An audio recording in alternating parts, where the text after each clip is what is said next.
Hello and welcome to the Daily Royal. My name is Shelby and I have been a royal watcher for the past 10 years. In this podcast, I talk about the daily events of 7 of the European monarchies. So I talk about Belgium, the UK, Denmark, the Netherlands, Norway, Spain, and Sweden. I upload Monday through Friday with occasional bonus episodes here and there. Today we are going to be talking about all of the events from Monday, September 20th through Tuesday, September 21st of 2021. You guys, sorry I missed yesterday. My goal is to keep going every day. However, some days are just too much. And my goal now is to just only, if I have to miss an episode, only miss it once a month. So this was my September one. It's okay. It's not ideal. And obviously September, there were a lot of missed episodes, not really missed episodes, but no episodes earlier on in the month because I had just come back from break. But, sometimes there are just needs to have a lazy day. And that's what yesterday needed to be for me. Going through the outline for today's episode, honestly, we didn't miss that much, and I'm going to cover it all today, so it's not a huge loss, and I don't think today's episode is going to be any longer than a normal episode, because there just weren't a ton of events yesterday, and if there were events in certain countries yesterday, there weren't any today, so that's kind of how things have been going. So we are going to start right now with the Belgian Royal Family.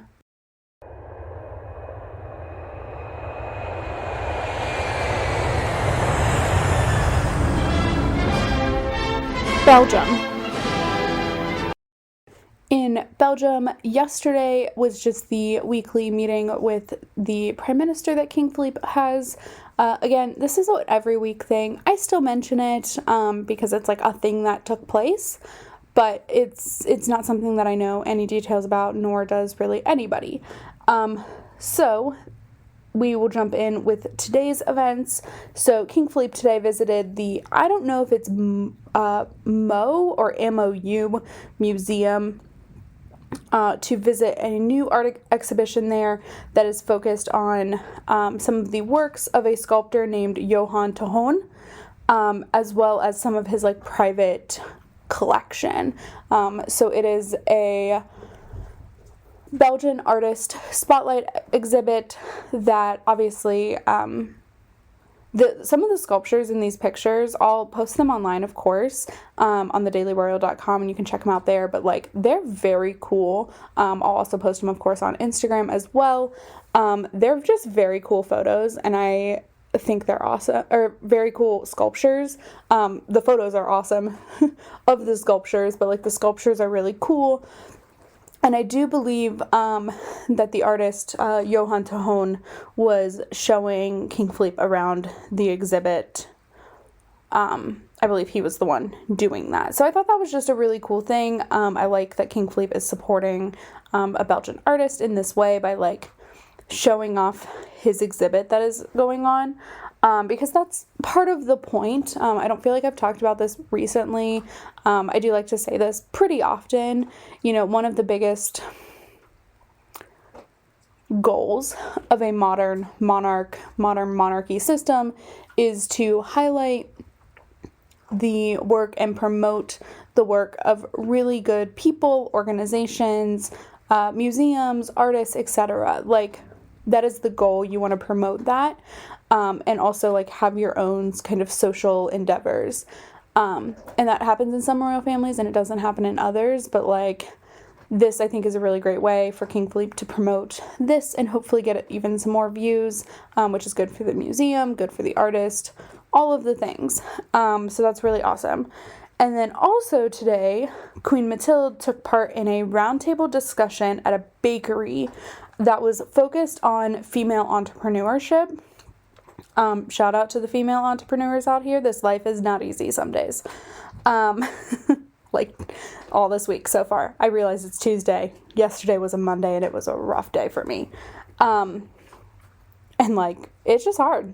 But the conversation was also focused on microfinance loans that are done through I'm not sure if it's a Belgian, like, government organization or if it's a nonprofit that runs in Belgium, but it gives micro loans to women, anybody, but in this case, women, to start their own business.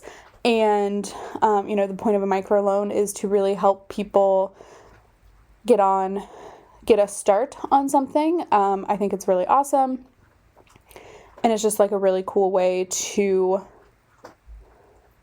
encourage entrepreneurship, because more businesses means a lot of things for the government. But I thought this conversation was really cool. I love that it was held in a bakery that like looked very quaint and European, and just my European goals were met with this event. So anyway, that is what was going on today in Belgium. And so with that, we are going to move now to the British royal family.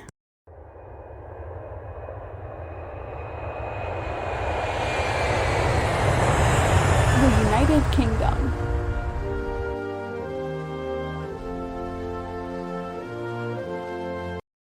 In the UK, there was a big announcement yesterday that the royal family social media accounts that I follow all shared that Princess Beatrice has had her child. So she had a baby girl on Saturday the 18th. Name and pictures have not been released, but of course this is Queen Elizabeth's, oh gosh, I don't remember how many great-grandchild. But it's the fourth one born this year, so that's impressive. Let's see. I think we're getting up there in numbers, but I'm not entirely sure of what they are. I could do a count, but I'm not going to, because no. Because I would want to do it on here, and like that's just going to take too much time. So I think it's somewhere between. Okay, let's do it this way. Peter has 2. Zara has 3. 3? Yeah. Will has 3. Harry has 2. Beatrice and Eugenie both have 1. 2. And 3 is 5. 5 and 3 is 8. 10. 12? Does that sound right? I really hope I'm not missing anybody in that. I think we're at 12. So it's the Queen's 12th great-grandchild. And again, no name has been announced yet, but I thought that was very cool. So that was the big news from Monday, and then there was actually nothing else going on Monday. So then we get to today, and the Prince of Wales and Duchess of Cornwall are back in Scotland. So I really thought like maybe they would be staying in England after Westminster Abbey on Sunday, but they are not. They were in Aberdeen today, visiting the Aberdeen Art Gallery to open the newly renovated Aberdeen Art Museum, which is inside the gallery. That was renovated from, I think, 2017 to 2019, officially opened in 2020 for a minute, and is now like fully ready to go. So probably was due to be like officially opened by Charles and Camilla on last summer, but obviously we were in the throes of a pandemic, so we couldn't. So that happened today. They also unveiled the Robert the Bruce sword to mark the 700th anniversary of the granting of the Freedom Lands to Aberdeen. So I don't understand a lot of this. I have learned that Robert the Bruce is a person who is like one of the most recognizable freedom fighters for Scotland. I'm not entirely sure what they were fighting freedom for. Maybe like their own level of not full independence, but like kind of independence from England, who had taken them over and like were barbaric in the takeover. So, and like the rules that they had to follow and things like that. Basically just like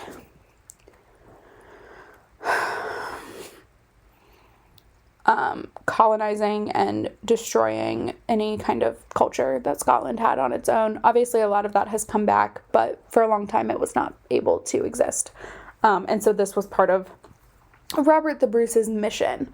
And then also today, the Duchess of Cambridge had 2 events, both of them in the Lake District.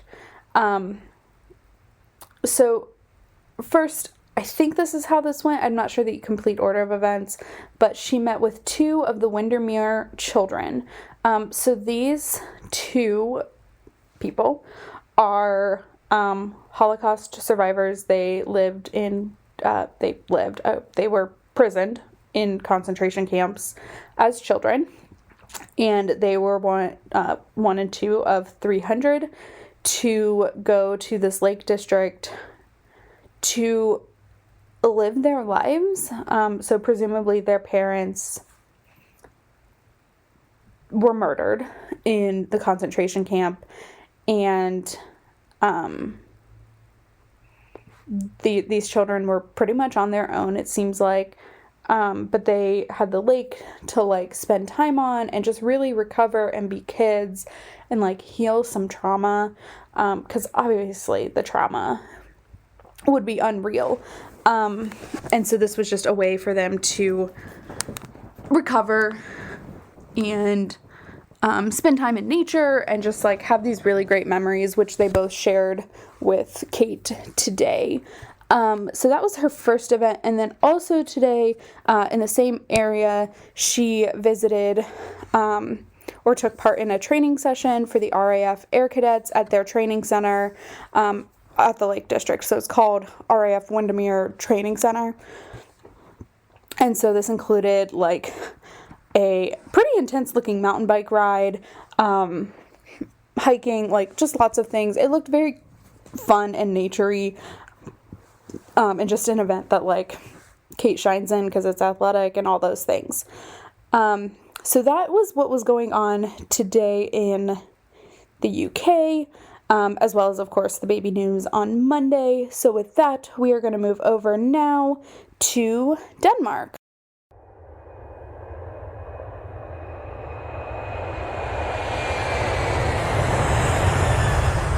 Denmark.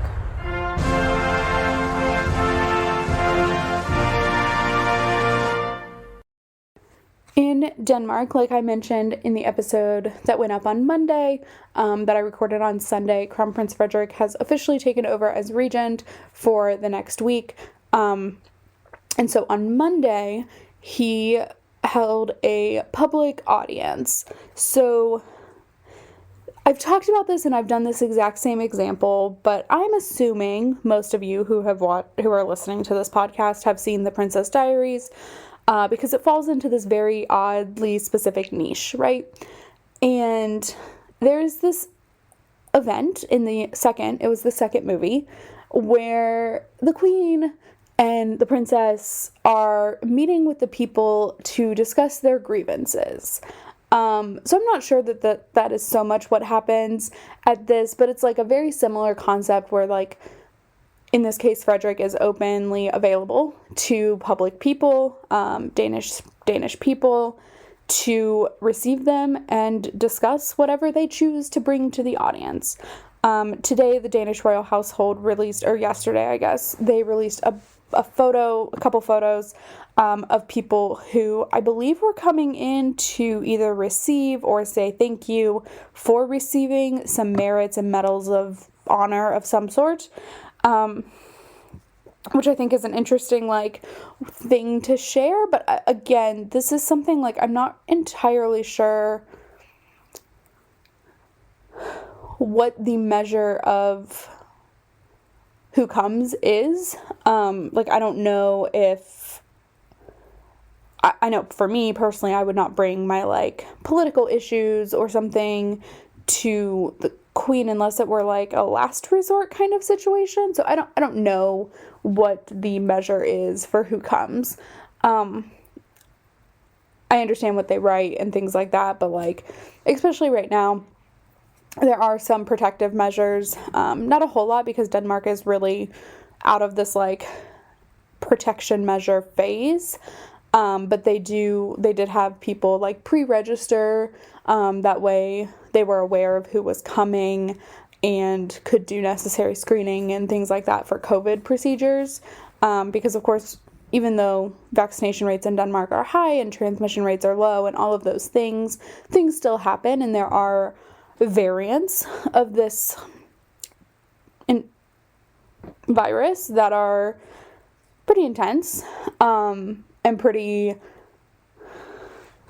they don't really care if you have a vaccine or not. So that is an interesting dilemma to be facing. So that is what was going on Monday, and then today they haven't released any photos or anything like that of this event yet.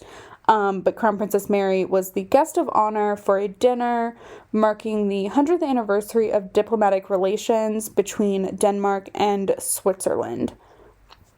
I'm pretty sure this was held in Denmark, but I am not 100% sure of that. I'm just fairly sure. It doesn't actually say, there isn't an announcement that like she's going to Switzerland, which they typically do. The only thing is, like, coming up for her is the end of the month she's going to be in Lithuania, doing a similar thing, but I believe this event probably happened in Denmark, but I'm not entirely sure. So that is the update for the Danish Royal Family, and with that we are going to move over now to the Dutch Royal Family.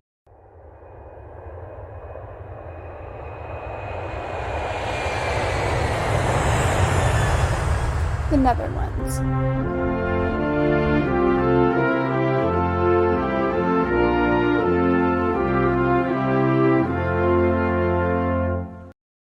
In the Netherlands, on Monday, King Willem-Alexander met with the governor of Aruba. So, reminder, I think I talked about this last week too, but the Netherlands is one of the few countries left in the world that has kind of territories. Part of their country is in the Caribbean. So Aruba, Curacao, lots of others, a few others, not lots, but a few, are all under the Netherlands, and so they have King Willem-Alexander as their monarch in those countries. And so today he met with the governor of Aruba, who is, of course, the leader of the country of Aruba, but the country is in the Netherlands. It's very confusing. I get very confused with this every time I talk about it. I understand the general concept, but I still get really confused because I'm not sure of the right terms to use, I guess is why. Okay, so that was yesterday. So today was Prince's Day, which is always the third Tuesday of September in the Netherlands. I don't think last year I knew it was always the third Tuesday. I mean, I always knew it was in September, but I don't think I ever put together that it was the third Tuesday until I read the Dutch royal household release on it today. I don't think last year said it. Just throwing that out there for myself. So King Willem-Alexander and Queen Máxima took part in the event. So typically this is a little bit different. This year it was still modified due to the pandemic. So typically they ride in a carriage through the city. It's a much more grandiose ordeal. This year they took a car. Last year they took a car, and it's held in a church. And then King Willem-Alexander will read a speech from the throne. I believe his speech is prepared by the government. I don't believe he writes his own speech. The speech he reads is the government's priorities for the next year. So Prince's Day or Budget Day, it's called a lot of different things. It is essentially the opening of the government working season. So that's what this is. It's very similar to a parliament opening that we see in Scandinavia. It's much more similar to that. Queen Elizabeth, when she sits on the throne in Parliament, will read a speech prepared by the government. Same thing with King Harold. King Carl Gustaf prepares his own speech, and Queen Margrethe doesn't actually give a speech at all. She is just present for the opening of Parliament in Denmark. But this one is very nice because it's very formal. It's gala kind of for women. So Queen Máxima was in a long dress with her order. And then King Willem-Alexander is in a tailcoat and a gray, it's a waistcoat, but it's a vest. So it's like a very specific uniform. And then when the event is over, there is usually, again, this year is different because pandemic, a balcony event. So whoever comes will be on the balcony, because of course there are other members of the Dutch royal household. I just don't talk about them, but for today, King Willem-Alexander's brother, Prince Constantine, and his wife were also present at the event. So they would be in a normal non-pandemic world standing on the balcony. It is possible that next year Princess Amalia will be in attendance, as she will officially be 18 and I believe have rights on Council of State or Circle of whatever. But she is still 17. She does not turn 18 for a few more months. So I believe she will have the right to do that next year, but I'm not sure if she will because, of course, by then she'll be focused on college studies. So that is what was going on in the Netherlands. It also was announced, or has been announced, that Queen Máxima is in now. She left earlier today from the Netherlands. She's in New York for the UN General Assembly. I'm not sure how much royal involvement we'll have in UNGA, but if there is a lot of it, of course I'll talk about it. It's just right now I think Queen Máxima is the only one there, and of course she's going as the UN Secretary General's Special Advocate for financial inclusion and development. So that is what she is up to. And so with that, we are going to move over now to the Norwegian royal family.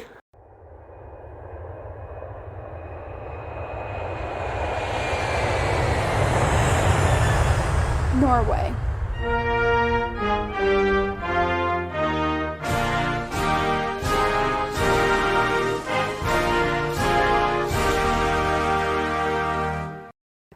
On Monday in Norway, there was a lot going on. So we'll start with King Harald. So King Harald took part in a extraordinary Council of State meeting that had a little bit to do with the government transition, but also just some government issues that needed to be handled after some concerning corruption reports came out over the weekend, that a minister is potentially evading his taxes. It's not good, but that is what the meeting is reportedly about. Again, I'm not entirely sure. That's not what they say on the website, but that is just what I have read, just in my continuing searches for the Norwegian government situation. It has been reported that the government switch will happen in October.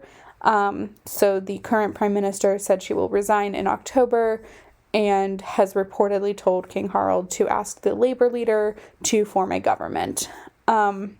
There were also a few other things going on Monday, mostly audiences, but let's take a quick peek. I forgot to write them down because there aren't pictures, so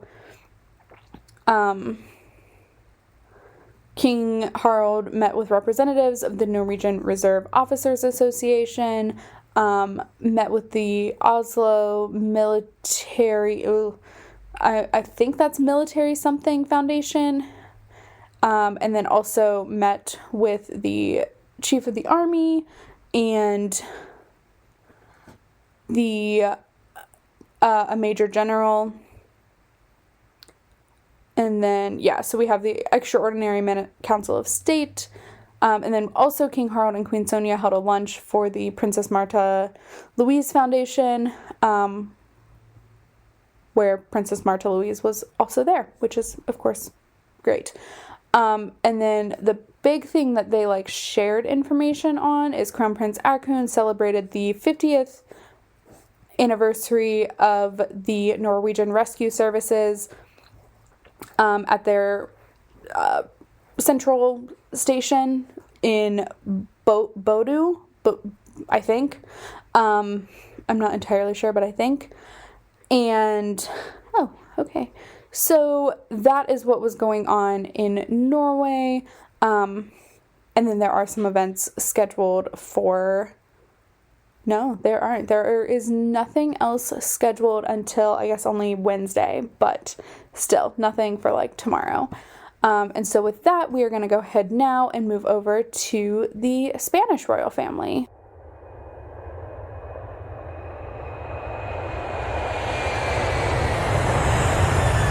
Spain.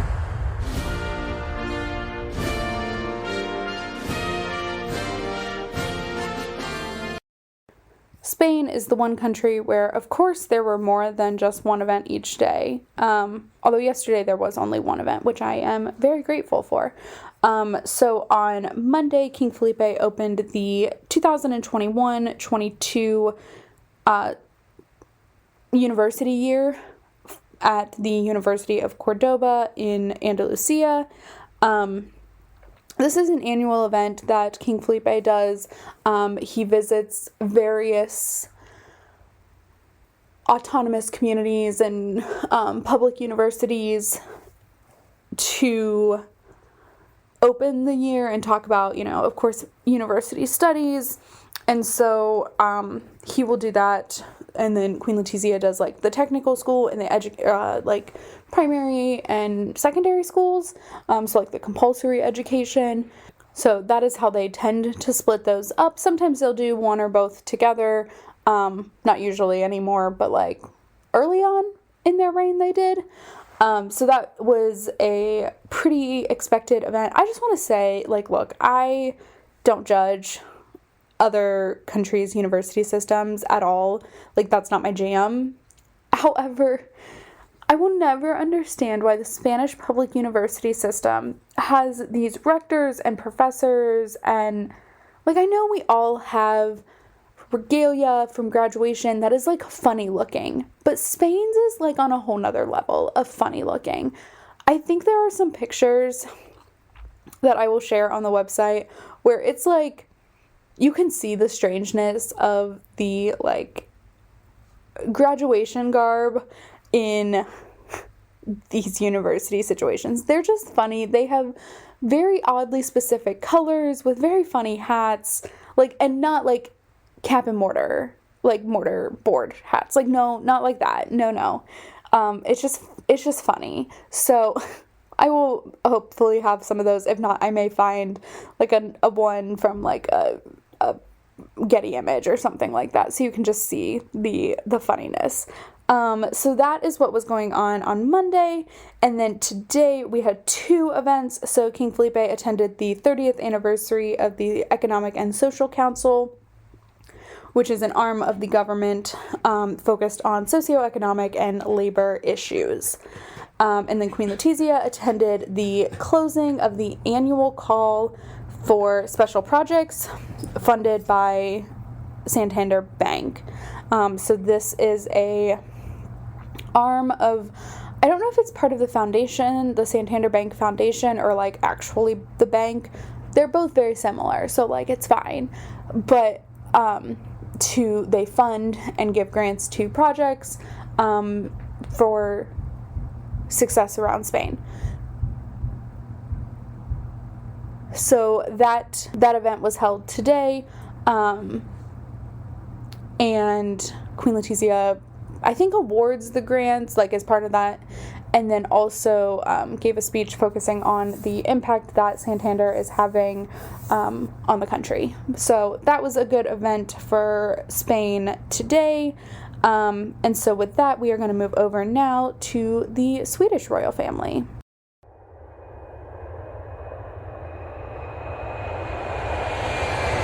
Sweden.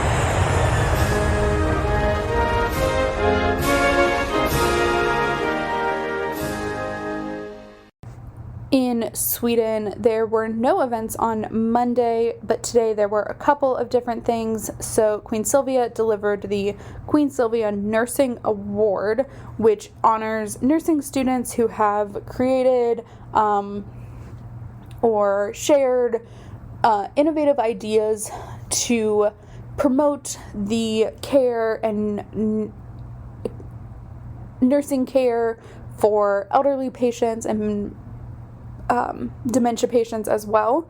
As you know, this is like part of the Silvia Home Foundation, is the care for patients who have dementia. And so this is a huge component of that, is like new ideas, new innovations that are evolving and really helping in that care. So that was the first event today. And then also today, Crown Princess Victoria attended a meeting of the Crown Princess Margareta's Landstorm Foundation. Fund does not always mean money. It's foundation. I don't know why this never translates right. It is foundation. Sometimes I forget that word means foundation. And so during this meeting, she is the chairwoman for this foundation. And so during the meeting, she also delivered the Landstorm Foundation Medals of Merit, as well as, of course, attended the board meeting. So I couldn't find a ton of clarifying information on what the organization is focused on. I don't understand what Landstorm is, but sometimes I don't need to know. So anyway, that was the event today. They did share some pictures, so at least I have that to go off of a little bit. And so I will post those on the website, which leads me to the end of this episode. So I will be back tomorrow. Please check out the website, thedailyroyal.com, The Daily Royal on Instagram, and like and review this podcast wherever you are listening, and I will talk to you tomorrow. Bye.